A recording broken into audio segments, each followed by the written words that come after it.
America ने Iran के 3 परमाणु ठिकानों पर बमबारी का दावा किया है।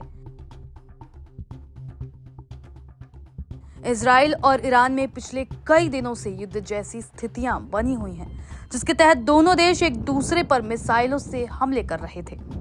इसी बीच शनिवार को अमेरिका ने B-2 बॉम्बर्स विमानों के जरिए ईरान के 3 परमाणु ठिकानों पर बम बरसाए और ईरान को करारा झटका दिया। इस बात का दावा खुद ट्रंप ने किया है। ईरान की जिन 3 न्यूक्लियर साइट्स पर बमबारी हुई है, उनके नाम फोर्दो, नतांज और इस्फाहान है। इन 3 ठिकानों में फोर्दो काफी अहम माना जा रहा है, क्योंकि ये सबसे सुरक्षित परमाणु ठिकाना था। अमेरिकी राष्ट्रपति ट्रंप ने बताया कि फोर्दो पर विमान ने बमों का पूरा पेलोड गिराया है। तीनों ठिकानों में से फोर्दो न्यूक्लियर प्लांट के बारे में दुनिया को सबसे पहले 2009 में पता चला। ये प्लांट जमीन से लगभग आधा मील नीचे पहाड़ की चट्टान के बीच में बना हुआ है, जिसकी वजह से इसे काफी सुरक्षित माना जाता रहा है। ईरान ने इसे इस तरह से बनाया है कि अगर कोई देश साधारण बमबारी करता तो ज्यादा नुकसान नहीं होता, लेकिन अमेरिका ने अपनी भीषण बमबारी से बमों का पूरा पेलोड गिरा दिया है। फोर्दो परमाणु ठिकानों पर हमले के बाद इजराइल के पूर्व रक्षा मंत्री योव गैलेंट ने इसकी खुशी जताई है। उन्होंने दावा किया कि इस हमले के बाद अब दुनिया पहले से ज्यादा सुरक्षित हो गई है और अमेरिकी राष्ट्रपति का ये फैसला काफी अहम था। Aim right, achieve big. At KR Mangalam University, we provide you the platform to turn your dreams into reality. At KR Mangalam University. हाल ही में फोर्दो न्यूक्लियर साइट की सैटेलाइट तस्वीरें भी सामने आई थी, जिसमें पहाड़ के नीचे एक समूह में बनी 5 सुरंगें देखी गई थी। इसके अलावा एक बड़ा सहायक ढांचा और एक विस्तृत सुरक्षा घेरा भी दिखाई दिया था। ये ईरान के पवित्र शहर कोम के पास स्थित है। सार्वजनिक रूप से उपलब्ध ऐतिहासिक सैटेलाइट इमेजरी से पता चलता है कि साल 2002-2004 में इस साइट पर काम शुरू हुआ था। इसमें 2 सफेद चौकोर संरचनाएं दिखती हैं। आज जिन्हीं जगहों पर सुरंग के प्रवेश द्वार स्थित हैं। वहीं IAEA का कहना है कि उसके पास 2002 में भी निर्माण को दिखाने वाली अतिरिक्त इमेज थी। इसके अलावा ट्रंप द्वारा सीधे अमेरिकी सैन्य हस्तक्षेप का निर्णय उनके प्रशासन द्वारा 2 महीने तक विफल प्रयासों के बाद आया, जिसमें ईरानियों के साथ उच्च स्तरीय सीधी वार्ता भी शामिल है, जिसका उद्देश्य तेहरान को उसके परमाणु कार्यक्रम पर अंकुश लगाने के लिए राजी करना था। अंतर्राष्ट्रीय परमाणु ऊर्जा एजेंसी ने पुष्टि की है कि ईरान फोर्दो में अत्यधिक समृद्ध यूरेनियम का उत्पादन कर रहा है, जिससे ये संभावना बढ़ गई कि अगर GBU-57AB का इस्तेमाल हमला करने के लिए किया जाता है तो परमाणु सामग्री क्षेत्र में छोड़ी जा सकती है।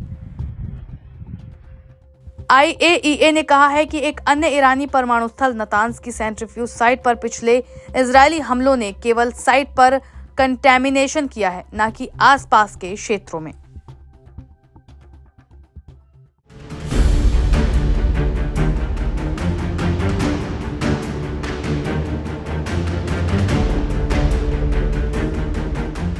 नमस्कार, आप देख रहे हैं लाइव हिंदुस्तान। सबसे बड़ी खबर, आखिरकार इजराइल और ईरान के युद्ध में हो गई है अमेरिका की एंट्री। जी हां, सीधी एंट्री अमेरिका ने ले ली है और इसका जो अनाउंसमेंट है, इसकी जो घोषणा है, वो खुद अमेरिकी राष्ट्रपति डोनाल्ड ट्रंप ने की है, ये बताते हुए कि अमेरिका ने ईरान के 3 परमाणु ठिकानों पर बमबारी की है। अमेरिकी राष्ट्रपति ट्रंप ने इसे एक सफल हमला बताया है।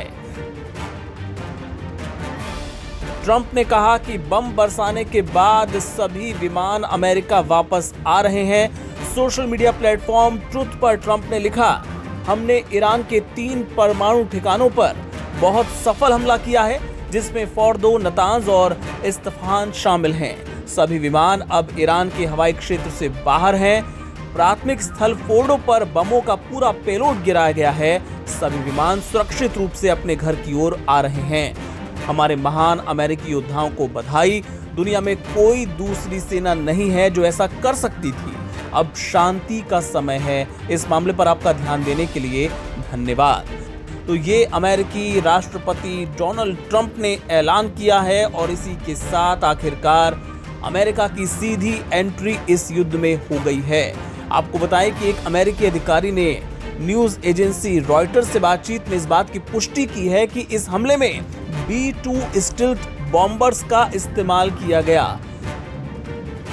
शुक्रवार की रात को मिसौरी में व्हाइटमैन एयरफोर्स बेस से कई B-2 बॉम्बर्स को उड़ान भरते और पश्चिम की ओर बढ़ते देखा गया था और तभी आशंका जताई जा रही थी कि अमेरिका कभी भी इस युद्ध में एंट्री ले सकता है। शनिवार तक विमान को प्रशांत महासागर के ऊपर उड़ते देखा गया और पहले ये बताया गया कि ये गुआम बेस के रास्ते पर है।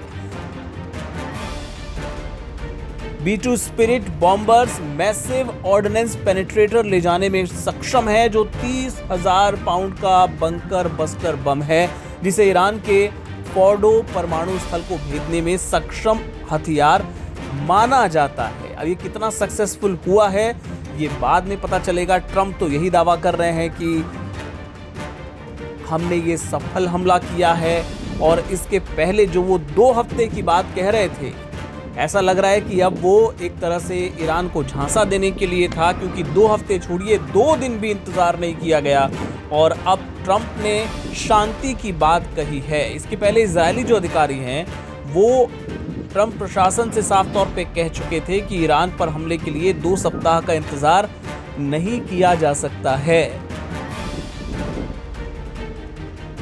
इजरायल तो ये भी दावा कर रहा था कि हम अकेले ये हमला करने में सक्षम हैं। हालांकि ट्रंप जिस तरह की बयानबाजी कर रहे थे उससे ये भी इशारा मिल रहा था कि अमेरिका इस लड़ाई में कूदने को तैयार है। लेकिन अब शांति की बात क्यों कह रहे हैं? बहरहाल आपको बताएं कि ईरान की तरफ से भी इस बात की पुष्टि हो गई है कि हाँ, उनके जो न्यूक्लियर ठिकाने हैं 3, उन पर हमला हुआ है। लेकिन उनका दावा ये है कि इस हमले में वो नुकसान नहीं हुआ है जो इन हमलों की मंशा थी। और आपको बताएं कि ईरान का जो डिटेल्ड रिस्पॉन्स है वो जब आएगा तो आपको बताएंगे। लेकिन इसके पहले ये जानकारी भी है कि इस हमले के बाद देश को संबोधित भी करने वाले हैं डोनाल्ड ट्रंप, और देखना होगा इस संबोधन में वो क्या कुछ देश के नागरिकों से कहते हैं। तो अमेरिका ने एक बार फिर कहें तो धोखा दिया है, क्योंकि 2 हफ्ते की बात उन्होंने कही थी, लेकिन 2 दिन के अंदर ही उन्होंने ईरान के परमाणु ठिकानों पर बमों का पूरा पेलोड गिराया है। और इस हमले को वो सफल होने की बात कह रहे हैं, लेकिन ये कितना सफल रहा है ये तो वक्त ही बताएगा। फिलहाल इससे जुड़े और अपडेट्स आपको बताते रहेंगे। आप देखते रहिए लाइव हिंदुस्तान।